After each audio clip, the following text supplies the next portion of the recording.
Bonsoir à tous, soyez les bienvenus dans votre émission Lyon Politique, tous les jeudis à 18h30. La campagne pour les élections municipales, la campagne pour les élections métropolitaines, c'est sur BFM Lyon que ça se passe. Et notre invité ce soir est député de La République En Marche, député du Rhône, c'est Thomas Rudigoz. Bonsoir à vous. Bonsoir. Merci d'avoir accepté notre invitation. En face de vous, il y a notre experte politique. Ce soir, c'est Catherine Lagrange qui est avec nous. Bonsoir Catherine. Bonsoir Léo. Correspondante du Point et du Parisien à Lyon. Quelques éléments de portrait d'abord sur vous, Thomas Rudigoz. Vous êtes donc député de La République En Marche à Lyon, ex-centriste, membre de l'UDF puis du MoDem. On rappelle que vous avez été maire du 5e arrondissement de Lyon. Ancien protégé de Gérard Collomb, vous faites désormais campagne pour son rival, David Kimmelfeld, le président de la métropole qui est candidat à sa succession. On va évidemment en reparler en longueur ce soir. Mais d'abord, on commence comme d'habitude par les questions d'actualité.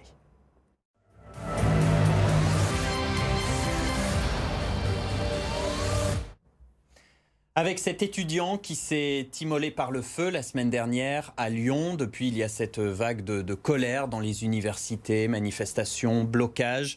D'après les syndicats, la situation s'aggrave. De plus en plus d'étudiants sous le seuil de pauvreté. Emmanuel Macron n'a pas revalorisé les bourses, il a baissé les APL. Est-ce que vous n'estimez pas que votre camp, La République En Marche, porte une responsabilité politique dans cette affaire de pauvreté des étudiants ? Je pense que cette situation est ancienne et évidemment que nous avons une part de responsabilité, nous n'avons peut-être pas fait assez. C'est pour cela d'ailleurs aujourd'hui que Gabriel Attal, le secrétaire d'État à la jeunesse, reçoit un certain nombre de délégations d'étudiants, de syndicats d'étudiants. Il va le faire de même dans les prochains jours. Il y aura ensuite des annonces qui seront faites. Néanmoins, je tiens à rappeler la problématique des étudiants, comme pour beaucoup d'autres domaines.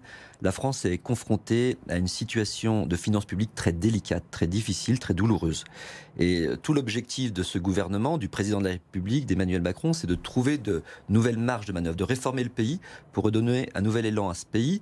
Et c'est ce nouvel élan et cette croissance qui permettra d'avoir de nouvelles marges de manœuvre. Mais des étudiants qui vivent avec 400 € par mois, ça vous inspire quoi ? Effectivement, c'est très très faible. On ne peut pas vivre avec 400 € par mois, donc il y a des choses qu'il faut trouver. Vous disiez que nous n'avions pas revalorisé les bourses, c'est pas tout à fait juste. Nous avons un petit peu augmenté. C'est pas suffisant, on verra ce que va proposer le gouvernement. Je crois que c'est quelque chose qui est à l'étude. Néanmoins, il ne faut pas oublier qu'on a baissé un certain nombre de dépenses. On a baissé les frais d'inscription. Au niveau des licences, maintenant cela représente 170 € une inscription en licence, alors qu'auparavant c'était autour de 400 €.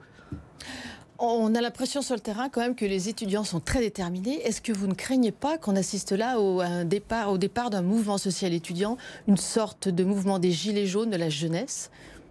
Je l'espère pas. Je ne peux pas vous dire.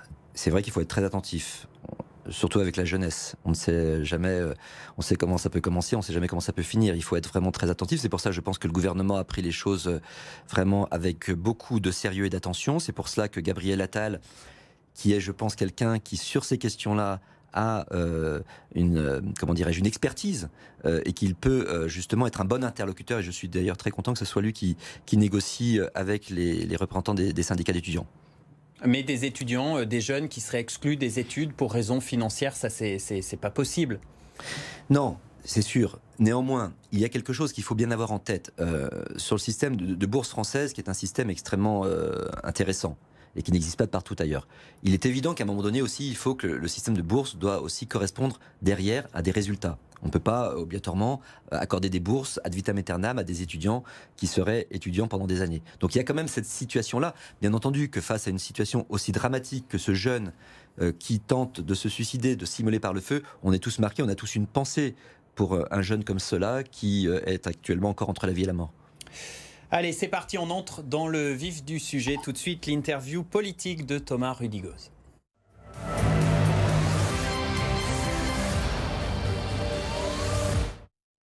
La première question avec vous, Catherine.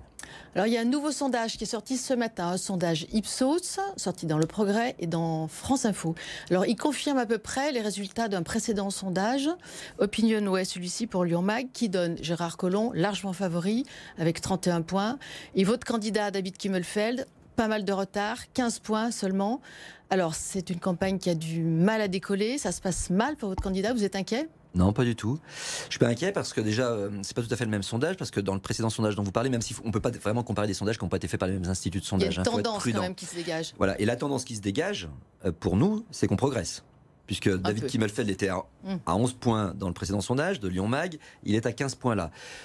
On a fait un lancement de campagne très fort. Lors du meeting que nous avons réalisé il y a de cela à peu près un mois, nous avons beaucoup de personnes qui nous ont rejoints. Il y a une vraie envie, une vraie dynamique. Moi, le meilleur des sondages que j'ai, c'est le terrain.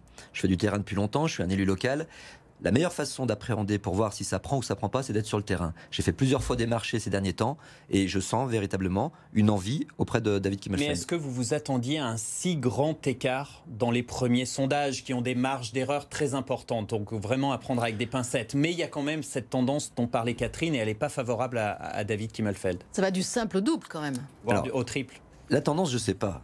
On ne peut pas dire que la tendance ne soit pas favorable à David Kimmelfeld. Pour l'instant, ce qui est sûr, c'est qu'il y a quelqu'un qui est très en avance sur tout le monde. D'ailleurs, parce que d'ailleurs, une chose que je tiens à remarquer, c'est que David Kimmelfeld est quand même troisième. Troisième, en plus sans étiquette. C'est-à-dire qu'il n'a pas le soutien de grands partis, ce qui aide beaucoup, surtout au début d'une campagne. Moi, je crois qu'il faut être très prudent. On est à 4 mois des élections. Un sondage, du mois de novembre ne va pas faire le printemps électoral du mois de mars. Attendons, la campagne n'a pas commencé, c'est une pré-campagne. Le cœur de la campagne, vous le savez comme moi, ça sera au mois de janvier, au mois de février, au mois de mars. Et là, beaucoup de choses peuvent se passer, on l'a vu par le passé. Et qu'est-ce que doit faire David Kimmelfeld pour mieux se différencier de Gérard Collomb? Pour l'instant, on les voit pas, ces différences, pas vraiment. Oh, si, je pense qu'on les voit. Lesquelles, on les voit dans le style, on les voit dans la façon. Non, mais dans le programme, dans les idées, c'est ce qui importe. Non, dans le programme en matière écologique, en matière d'environnement, David Kimmelfeld a un programme très ambitieux, ce qui n'est pas du tout le cas de Gérard Collomb. Ce que je vois actuellement, il parle beaucoup de ce qu'il a réalisé. Et c'est pas, je pense, les plantations qu'il a faites rue d'Orerio qu'on pourrait qualifier de grands programmes écologiques. Donc là-dessus, je pense. Après, en matière d'associer les citoyens, de concertation, de nouvelle gouvernance, je crois que là aussi, il y a une grande différence. Il y a quelques jours, vous avez créé un nouveau groupe indépendant au sein du conseil municipal avec des députés de La République En Marche, avec des maires d'arrondissement, avec des adjoints. Vous êtes 11. Vous avez les moyens de mettre Gérard Collomb en difficulté, en minorité. Est-ce que vous allez le faire? Est-ce que maintenant vous vous situez dans l'opposition à Gérard Collomb? La réponse est non. Nous ne sommes pas dans l'opposition à Gérard Collomb au conseil municipal.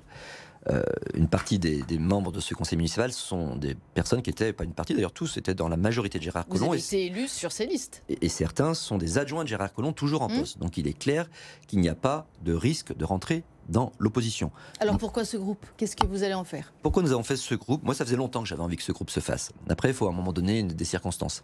Les circonstances se sont présentées quand Georges Kepenekian a décidé d'être candidat à la mairie de Lyon. Et nous avons estimé, et Georges Kepenekian a estimé qu'il fallait un groupe pour être avec lui, pour porter sa candidature et pour porter une voix différente au conseil municipal que celle de la majorité actuelle de Gérard Collomb. Donc pas opposant mais dissident? Non, nous sommes dans la majorité, mais nous ferons des fois entendre une voix un peu différente. Il y aura des occasions où je pense que nous pourrons faire entendre une voix un peu différente. Par exemple, sur quel dossier vous pourriez vous distinguer, voire vous opposer? Je pense que alors je ne sais pas pour l'instant ce qui peut arriver, il n'y aura pas beaucoup de conseils municipaux, mais s'il y avait eu la délibération sur la végétalisation de la presqu'île, je crois que là nous aurions fait entendre une voix différente. D'accord. Pourtant vous êtes en quelque sorte un bébé Collomb, vous avez été lancé en politique par lui. Qu'est-ce qui s'est passé sur le fond pour qu'aujourd'hui vous vous retrouviez opposants tous les deux? La personne qui m'a vraiment lancé en politique, c'est Anne-Marie Comparini, l'ancienne présidente de la région. Après Gérard Collomb, en 2008, certains de ses proches... Vous avez été élu avec Gérard Collomb? Oui, j'ai été élu sur ces listes, bien sûr, et je crois que j'ai apporté ma contribution aux victoires de Gérard Collomb dans le 5e à plusieurs occasions. J'ai été élu conseiller général avec son soutien, mais je crois que j'ai aussi beaucoup contribué à ce que nous gagnions. En 2014... pas beaucoup de gens pensaient que nous gagnerions le 5e face à Michel Avare, qui était un excellent candidat. Et je pense qu'avec mes équipes, grâce à mon travail, grâce à mon implication, grâce à ma connaissance du terrain, je pense que ça a été décisif. Donc, je ne tiens pas à me présenter... Voilà, bien sûr que j'ai beaucoup travaillé avec Gérard Collomb, on a fait des très belles choses avec Gérard Collomb, mais je pense qu'à un moment donné, il faut savoir transmettre. Et j'aurais aimé que Gérard Collomb sache transmettre. C'est la principale raison pour lui tourner le dos aujourd'hui, le fait que... Il ne vous a pas transmis? Transmis quoi? Pas pour moi, je ne demande rien. Je suis député, je ne cherche pas d'avoir un poste pour les prochaines élections. Non, je pense qu'il avait mis en place à la métropole David Kimmelfeld, qui a fait un excellent travail, qui a marqué les esprits, qui a donc fait ce travail de qualité, qui a lancé de nouvelles politiques, qui a su aborder les nouvelles compétences de la métropole, notamment les compétences sociales. Et je ne comprends pas pourquoi, alors que David a été mis en place, il a fallu que Gérard Collomb veuille à tout prix reprendre ce poste. Donc quand vous nous dites transmettre, si on traduit ce verbe, ça veut dire vous ne comprenez pas pourquoi Gérard Collomb ne sait pas s'arrêter. C'est ça que ça veut dire? Moi, j'ai des amis chefs d'entreprise, j'ai des connaissances dans le monde du commerce, de l'artisanat, et à un moment donné, des hommes en responsabilité pensent à leur succession, à leur transmission, pour faire perdurer leur activité, leur entreprise. Donc, ils cherchent un successeur, ils cherchent à transmettre à leurs enfants, à leurs associés, à leurs salariés. David Kimmelfeld l'a fait d'ailleurs avec son entreprise. Je trouve que c'est dommage souvent en politique, et d'ailleurs si on dépasse la situation lyonnaise, c'est quelque chose de très courant. Les hommes politiques, et les femmes politiques aussi, mais surtout les hommes politiques s'accrochent vraiment à ce pouvoir et ne savent pas se projeter pour dire il y a quelque chose après nous. Il faut savoir finir un mandat. Il faut savoir transmettre, je pense. Pourquoi est-ce que vous avez décidé aujourd'hui, et pas il y a un an, quand Gérard Collomb est revenu à Lyon, de fonder ce groupe politique, puisque vous étiez parmi ceux qui critiquaient ce retour? C'était peut-être à ce moment-là qu'il fallait le faire. Vous auriez eu 1 an et demi pour vous opposer, ça aurait été plus compréhensible pour le public. Oui, je pense qu'à l'époque, j'ai critiqué le fait qu'il quitte le gouvernement, qu'il quitte le président de la République dans ces conditions-là. C'est ça que j'ai reproché à Gérard Collomb. Parce qu'en plus de ça, je trouvais qu'il avait été un bon ministre de l'Intérieur sur les premiers mois. Et donc je n'ai pas compris, dans une situation où nous sommes en grande tension, nous sommes en situation même des fois, on le dit, de guerre contre le terrorisme. Et le premier membre du gouvernement qui travaille là-dessus, c'est le ministre de l'Intérieur. Donc je n'ai pas compris ce départ, et dans ces conditions-là, c'est vrai. Donc je l'ai critiqué. Mais à l'époque, on n'était pas très nombreux à émettre ce type de propos et de critiques. Donc c'était pas le moment, je pense, à ce moment-là. Les 4 députés de La République En Marche de Lyon soutiennent David Kimmelfeld, ce qui ne plaît pas à Gérard Collomb, qui s'est exprimé cette semaine sur LCI. On va l'écouter. Gérard Collomb, candidat officiel de La République En Marche, qui demande ni plus ni moins à Emmanuel Macron d'intervenir pour vous forcer, vous et les autres députés, à rentrer dans le rang. Écoutez ce que disait donc cette semaine Gérard Collomb sur LCI. J'ai effectivement des députés qui n'ont pas pris parti pour moi et qui sont macronistes. Donc si le président de la République leur demande de faire un effort, c'est des députés qui ont été élus dans la vague donc, du président de la République. C'est des députés que j'ai aidé à l'époque à faire élire. Je n'ai pas ménagé mon temps pour aller sur tous les terrains de manière à ce qu'il soit élu. Donc je pense qu'il serait normal qu'aujourd'hui il supporte cette candidature. Vous allez rentrer dans le rang ? Quel rang? C'est complètement... Respecter une investiture officielle de votre propre parti, c'est ça que ça veut dire? Non, mais ce genre de propos là que j'entends, c'est complètement incroyable. C'est vraiment une autre façon de faire de la politique. Ça se passe pas comme ça. Déjà, institutionnellement, le président de la République ne donne pas d'ordre aux députés. Après, on a des relations avec le président de la République, des relations de respect. Déjà, sachez que le président de la République ne va pas appeler et appeler personne des députés dont mais on parle. Mais un coup de fil d'Emmanuel Macron, ça pourrait vous faire changer d'avis ou de position? Non, j'ai déjà eu l'occasion d'en parler avec certains de ses proches, pas avec le président lui-même. Moi, je trouve qu'en faisant ce que je fais, je crois que vraiment je suis dans l'esprit d'En Marche. Mais répondez à Gérard Collomb, ça vous inspire quoi, ces propos? Mais ça m'inspire. C'est gonflé. Mais déjà, je trouve que la façon dont il parle au président de la République, c'est que s'il y en a bien qui n'a pas de respect vis-à-vis du président de la République, faire un effort supplémentaire, faites un effort supplémentaire, Monsieur Macron, mais on ne parle pas comme ça au président de la République. On n'est pas là en train de marchander. Je crois que c'est une vision, c'est une façon de faire de la politique à l'ancienne qui me dépasse. Donc vous avez choisi d'ignorer les consignes de votre parti et vous persistez là-dedans? Oui, je crois que celui qui représente le plus notre mouvement, l'esprit de notre mouvement, et qui l'a montré depuis de nombreux mois, et d'ailleurs ça s'est vu pendant la campagne des Européennes. Si je prends la campagne des Européennes par exemple, qui est pas si vieille que ça, nous avions une liste qui s'appelait Renaissance, qui correspondait à la liste En Marche avec des partenaires comme le MoDem et d'autres. Eh bien, qui a fait campagne pour cette liste? Qui s'est battu sur le terrain tous les jours pendant plusieurs semaines? Ce sont les députés comme moi et David Kimmelfeld. Je n'ai pas vu une seule fois Gérard Collomb faire campagne à ce moment-là pour cette liste. Ok. Cette semaine, on a vu que vous figuriez désormais dans l'équipe rapprochée de David Kimmelfeld pour préparer cette campagne. Vous êtes responsable de la circonscription A, donc Lyon 5, Lyon 9. Est-ce que ça veut dire que vous serez tête de liste de cette circonscription pour mener la campagne ? Non, pour l'instant, David Kimmelfeld l'a précisé lors de la présentation de ses référents, de ses binômes, puisque dans chaque circonscription, dans les 14 circonscriptions métropolitaines de la métropole, il y aura donc des listes, et pour l'instant, nous avons des binômes référents, c'est-à-dire un homme, une femme, pour animer la campagne. Donc là, je suis plus dans une fonction d'animateur. Les questions des listes et des têtes de liste viendra plus tard. Nous n'en sommes pas là. Pour l'instant, donc je ne suis pas du tout avec cette annonce-là. Cela ne veut pas dire je suis la tête de liste de la circonscription. Et vous pourrez l'être, éventuellement. Peut-être que ça arrivera, ou peut-être que ça arrivera pas. Mais quoi qu'il en soit, je m'engagerai de façon très forte pour ces élections. Et pour les municipales, est-ce que vous serez candidat également sur les listes de Georges Képénékian ? De la même façon, pour l'instant, on n'en est pas là. Rien n'est décidé. La Chambre régionale des comptes a dévoilé, en tout cas pas encore officiellement publié, mais on connaît le détail de ce rapport. La Chambre régionale des comptes épingle Gérard Collomb pour des soupçons d'emploi fictif de son ex-compagne à la ville de Lyon.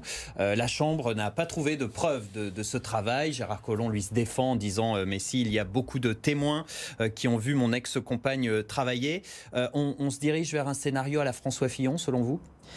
Je ne vais pas faire trop de commentaires à ce stade sur ce rapport parce que, vous savez, normalement, quand on a un rapport qui est présenté, les premiers concernés, c'est le conseil municipal. Donc ça sera le cas lundi, le conseil municipal sera saisi de ce rapport. Alors justement, est-ce que vous allez intervenir ? Est-ce que vous allez lundi demander des comptes à Gérard Collomb sur ce dossier ? Alors, c'est peut-être Georges Képénékian qui pourra dire quelque chose à ce moment-là. Je ne veux pas parler à sa place. Il faudra lui poser la question. Quelqu'un de votre groupe ? Peut-être Georges Képénékian, nous verrons cela. Mais néanmoins, je dirais juste que normalement, ce rapport on n'aurait pas dû avoir déjà des annonces faites. Mais il y a quand même quelque chose qui m'interroge sur ce rapport. Il y a quand même quelque chose qui m'interroge, parce que nous l'avons lu en tant que conseillers municipaux, nous avons été destinataires. C'est les montants accordés à cette personne pendant 10 ans. Cette femme qui était adjointe administrative, c'est-à-dire catégorie C, avait chaque mois, pendant 10 ans, sans justificatif, sans vérification, un volume d'heures supplémentaires qui était porté à 25. C'est le maximum des heures supplémentaires que vous pouvez avoir dans la fonction publique. C'est courant ça ou c'est plutôt rare ? Eh bien, j'allais vous le dire. J'étais maire d'arrondissement.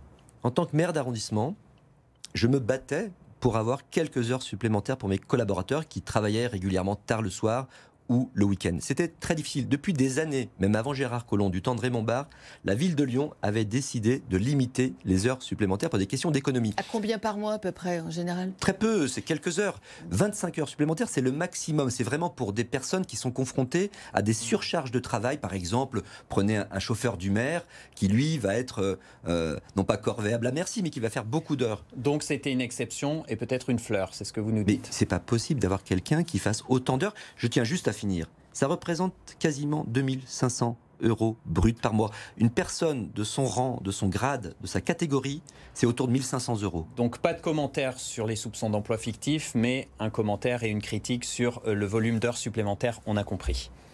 Thomas Rudigoz, vous êtes également donc député de La République En Marche et vous défendez actuellement un amendement sur un péage de transit, c'est-à-dire que vous souhaitez que les véhicules qui traversent Lyon sans s'arrêter soient taxés. C'est pas la première fois que vous tentez de faire passer cet amendement. Vous avez du mal parce que la majorité n'y est pas très favorable. Mais vous persistez quand même. Pourquoi ? Parce que je pense qu'on va y arriver. Ça prendra du temps, mais moi je me suis fixé la fin de la législature pour y arriver. C'est un dispositif extrêmement important. On parle beaucoup d'écologie, on parle beaucoup de pollution de l'air, on parle de trafic routier qui provoque des nuisances sonores, des nuisances en matière de santé. Donc il faut justement détourner une partie du trafic avec cet amendement qui ferait une tarification de transit. Attention, qui ne touchera pas les habitants de l'agglomération. C'est vraiment pour les personnes qui viennent du nord, du sud, de l'est, de l'ouest, qui sont de passage dans notre agglomération et qui ne s'y arrêtent pas. Et à ce moment-là, ces personnes-là, si elles ne font pas le contournement qu'on leur demande, à ce moment-là, il y aura une tarification. C'est pas pour tout de suite. Déjà, il faut que l'amendement passe. Ça ne sera peut-être pas cette fois-ci, mais j'espère bien y arriver. Justement, qu'est-ce que vous dit le gouvernement en deux mots? Parce que ça a été retoqué, donc c'était au moment des Gilets jaunes. C'était peut-être pas le bon timing pour instaurer une nouvelle taxe, évoquer une nouvelle taxe au moment des Gilets jaunes. Là, actuellement, qu'est-ce qu'on vous répond au ministère des Transports? C'est toujours pas le bon moment? Alors pour l'instant, c'est vrai qu'on me dit qu'il faudrait que ça soit étudié. Il souhaiterait qu'il y ait d'autres collectivités qui s'engagent là-dessus. Il faut savoir que David Kimmelfeld est très impliqué. Lui-même aura un rendez-vous au ministère des Transports prochainement pour défendre cet amendement et d'autres questions de transport. Pour l'instant, c'est vrai que les Gilets jaunes ont marqué les esprits au gouvernement, et ce que je peux comprendre. Mais je crois qu'il y a une confusion, même au plus haut niveau de l'État, entre le péage urbain qui concernerait des habitants et qu'on taxerait, quel que soit un peu leur niveau de vie, et ça, je trouve que c'est donc absolument... Donc ce serait les Lyonnais, quoi. Pour aller en centre-ville. Ça, j'y suis opposé, fermement opposé. Ça, je ne porte aucun amendement de ce type-là, contrairement à ce que disent certains pour créer la confusion. Nous, c'est vraiment... On peut appeler ça un péage de trafic de transit pour ceux qui traversent, qui font des longs trajets à travers la France et l'Europe, exactement. Et c'est ceux-là qu'on veut taxer. Et encore, ils peuvent éviter la taxe s'ils empruntent le contournement. On passe à la suite de l'émission, les questions sans tabou.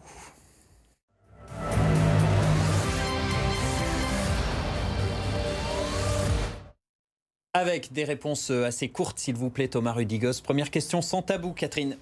David Kimmelfeld a reçu il y a quelque temps un appel téléphonique du président de la République. Il n'y a pas répondu, seulement par SMS quelques jours après. Est-ce que vous ne trouvez pas que c'est un peu cavalier de sa part? Est-ce que vous auriez réagi ainsi? Alors moi, je n'ai pas le téléphone du président de la République. Mais bon, non, je crois qu'après, David, je lui en ai parlé. Je lui ai dit, je sais que le président t'a appelé. Est-ce que tu as prévu de lui répondre? Alors, dans l'urgence, il lui a dit, je vous rappelle. Et il l'a fait. Il a essayé de le rappeler. Il a eu un collaborateur et ils ne se sont pas eus à nouveau. Mais c'est un faux problème. On fait toute une affaire, un buzz là-dessus. Ça n'a pas été apprécié à l'Élysée, quand même. Oh, c'est ce qui se dit. On n'en est plus à ça près. C'est ce qui se dit. Je ne sais pas si c'est vrai. Après, vous savez, ceux qui parlent à la place du président, je reste très prudent là-dessus. Moi, j'ai plutôt vu un président de la République très respectueux, très sympathique dans les relations qu'il a eues à chaque fois qu'il est venu à Lyon avec David Kimmelfeld. Il n'y a pas un froid entre eux, malgré le fait qu'il soit candidat macroniste dissident? Je ne pense pas. Je ne pense pas. Vous faites la moue? Non, je fais la moue parce que je m'interroge, mais par rapport à votre question, mais je ne crois pas, non.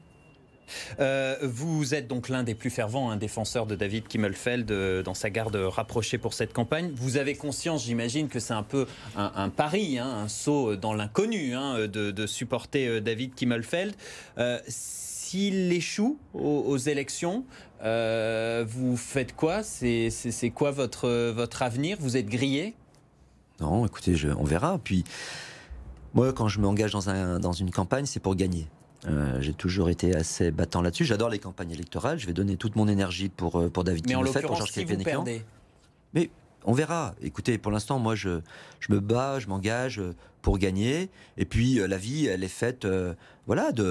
il faut aussi avoir, à un moment donné, accepter certains changements dans la vie. Et puis, voilà, ça sera le cas. Il pourrait finalement y avoir des négociations avec Gérard Collomb dans l'entre-deux tours et puis soutenir Gérard Collomb à la dernière minute? Écoutez, moi, ça ne me paraîtrait pas complètement aberrant qu'on puisse discuter quand même avec Gérard Collomb alors qu'on travaille avec lui depuis des années, même si là, on n'est pas d'accord sur un certain nombre de points, même si là, on est dans des confrontations de concurrents. On va présenter des choses différentes. Néanmoins, on a un socle idéologique commun et donc je pense qu'on peut travailler ensemble, au final. Troisième question. Un maire de Lyon écologiste, est-ce que ça vous semble possible? Après tout, les écolos sont assez forts dans les sondages, à Lyon comme dans toutes les villes de France. Et en plus, à Lyon, il y a des divisions dans votre camp. Donc, est-ce que c'est possible, un maire écolo? Oui, c'est possible. Ça sera David Kimmelfeld.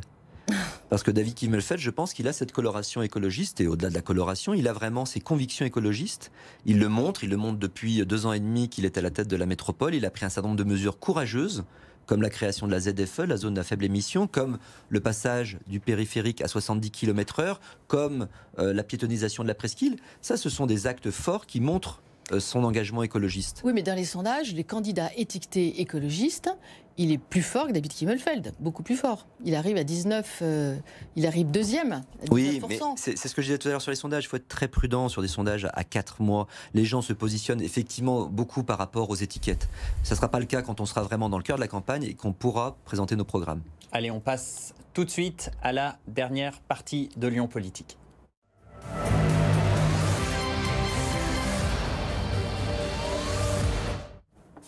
La question suivante, chaque semaine, notre invité, vous, Thomas Rudigoz, devez répondre à une question posée par notre invité de la semaine dernière. Et c'est Étienne Blanc qui était avec nous jeudi dernier, le candidat de la droite des Républicains pour les élections municipales à Lyon. Écoutez, il vous pose une question.